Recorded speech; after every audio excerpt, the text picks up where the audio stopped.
donc il est vrai que ça augmente fortement, ça diminue avec la distance, mais voilà un câble et un réveil qui émettent à plus d'1,50 m au niveau d'une tête de lit en volts par mètre. Donc on va aller de 150 volts par mètre à 1 volt par mètre entre ces deux distances. Vous pouvez également voir l'influence d'un fil de lampe de chevet, comme ceci, lampe de chevet à fil côte à côte, à deux brins, pourtant éteinte. Et bien, la lampe de chevet, à 20 cm, je suis à 250 volts par mètre. Et donc, quand je vous dis que ces appareils-là émettent autant qu'une ligne à haute tension, je ne vous mens pas. Mais c'est sur une distance de quelques dizaines de centimètres. On croyait que tu me mentais, pourquoi? Oui, ben non. Regarde, ici, on est à 15 volts par mètre et on est à plus d'1 mètre. Et il faut être en dessous de 5, vraiment, pour avoir un sommeil réparateur. Donc, je me trouve loin. Je me trouve loin. C'est un peu inutile. Ah, oui, si on allume, ça ne change pas grand-chose, si ce n'est qu'on peut avoir un changement au niveau de la position des phases dans les fils, et donc on peut avoir une réduction du champ électrique au moment où le courant passe, donc ça peut être un peu différent. Donc c'est toujours sans terre. Donc le souci, c'est que ces lampes-là sont sans terre, vous voyez? Donc ces lampes... allumé ou éteint, il est toujours très mauvais. Oui, bah oui, parce qu'il n'a pas de terre. avec terre, forcément. Oui, et blindage, et blindage. Tu sais me la donner? Ici, la lampe.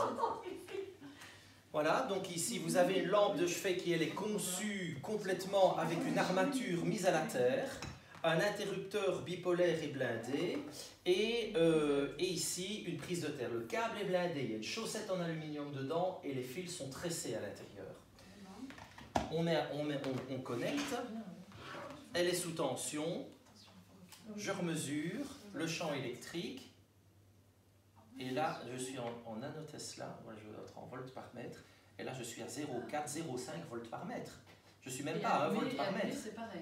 Alors pour l'allumer, non, il n'y a pas d'ampoule pour le moment, mais allumer ou éteindre le champ électrique, il varie un tout petit peu. C'est pas grave, tu peux allumer quand même, je veux dire...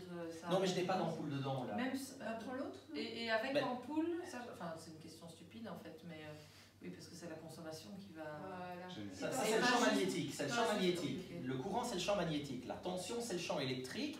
Donc ici, vous voyez, on n'est même pas à 1 volt par mètre. Je suis quasiment contre le luminaire. Voilà, j'arrive à 2 cm du luminaire, j'arrive à peine à 2 volts par mètre.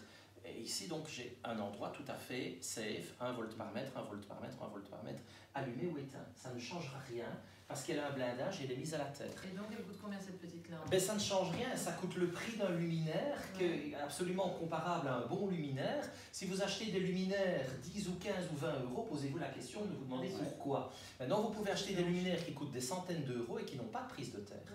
Donc, ça revient pratiquement au même. Maintenant, ce qui se passe ici, c'est qu'on a un fabricant en Allemagne qui vous propose un éclairage qui est blindé, qui est pensé, conçu intelligemment pour drainer toute sa pollution électrique vers la Terre. Mais il y a une condition pour que ça fonctionne, c'est que la Terre soit de bonne qualité, que la résistivité ohmique soit en général de moins de 7 ou 10 ohms. Ce n'est pas possible sur tous les terrains qui existent, alors il faut enterrer beaucoup de piquets de terre ou avoir d'autres techniques pour diminuer la résistivité de la terre, mais l'absorption et l'élimination du champ électrique dépend de la qualité de cette terre. Donc le blindage complet de cette lampe permet de drainer tout ce que le câble rayonne normalement dans l'air comme charge électrique directement vers la Terre. Et ça, vous pouvez passer 40 ans de votre vie à côté de ça, vous n'aurez jamais aucun souci de sommeil ou de conséquences au niveau de vos rythmes biologiques ou quoi que ce soit, allumé ou éteint. Voilà ce que je voulais vous montrer. Et alors si tu, donc je pars sur le GSM, si tu branches ton chargeur mais sans brancher le GSM, alors ton chargeur, voilà, par exemple un chargeur banal de smartphone ou d'ordinateur ou quoi que ce soit, eh bien de toute façon vous allez voir, on va déposer ce câble là juste là à côté de nous, ici. Donc là c'est un câble de smartphone ou d'ordinateur, mais ce sont les mêmes qui sortent de toute façon.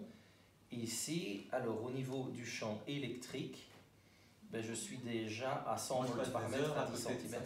Ça, sous un oreiller d'étudiant avec le smartphone qui recharge, c'est une catastrophe pour ses neurones et pour son système immunitaire. Je travaille 8 à 10 heures par jour à côté de ça.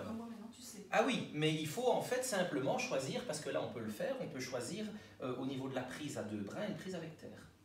Dans les laptops, dans les laptops d'origine, normalement, on peut choisir une prise avec terre et les deux sont fournis dans la boîte. Ça dépend très fort. Chez Apple, oui, chez Apple, on peut le faire. Et alors, dans les autres ordinateurs, il faut absolument choisir des alimentations à 3 pôles. Donc, phase terre neutre. Il faut absolument la terre.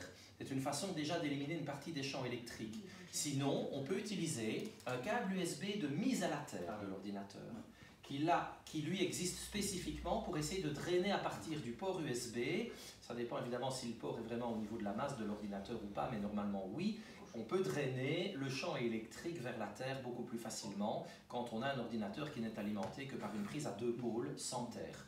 Ceci dit, normalement, la majorité des ordinateurs ont des prises à 3 pôles, comme une prise en forme de demi-boule comme un percolateur à café. Donc il y a le trou pour la terre et il y a la phase et le neutre au niveau des pôles. Donc c'est important de toujours bien choisir, dans tous les cas c'est une règle d'or, des appareils électriques avec prise de terre. Et s'ils n'en ont pas, il faut les connecter à la terre. Voilà. Électroménager, ça l'est d'office. Les ordinateurs, on peut le faire. Alors attention, pour les ordinateurs, le câble d'alimentation des ordinateurs n'est généralement, par exemple les ordinateurs fixes, les câbles qui vont à la tour ou qui vont à l'écran ne sont pas blindés. Même avec terre, ils polluent en champ électrique parce qu'il n'y a pas d'éléments métalliques autour qui récoltent le champ électrique. Donc ils rayonnent dans l'air, ils rayonnent dans vos jambes. Et ça pose des problèmes aussi.